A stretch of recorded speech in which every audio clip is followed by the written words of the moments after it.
Je m'appelle Théophile Régnery, je suis business developer au sein du groupe IZIA et j'ai rejoint le groupe en 2019, 2 semaines avant le confinement. Ma principale mission, c'est de développer l'écosystème donc, du groupe implanté sur la région Auvergne-Rhône-Alpes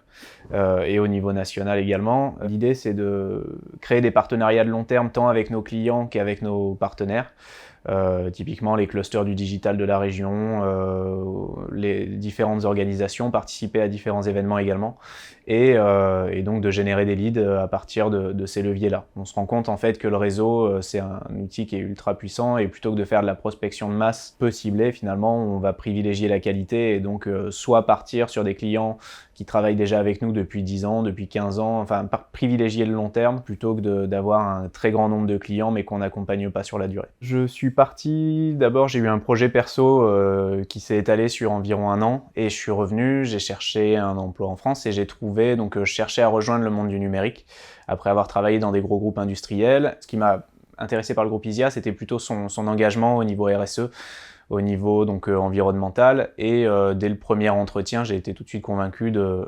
la véracité finalement des engagements de l'entreprise au-delà d'une simple étiquette et d'un simple label. Pour être tout à fait franc, moi j'avais donc une grosse sensibilité sur les problématiques environnementales, climatiques, enfin les enjeux au final qui vont être les enjeux de demain. Après, sur le numérique responsable, c'était pas une problématique qui aujourd'hui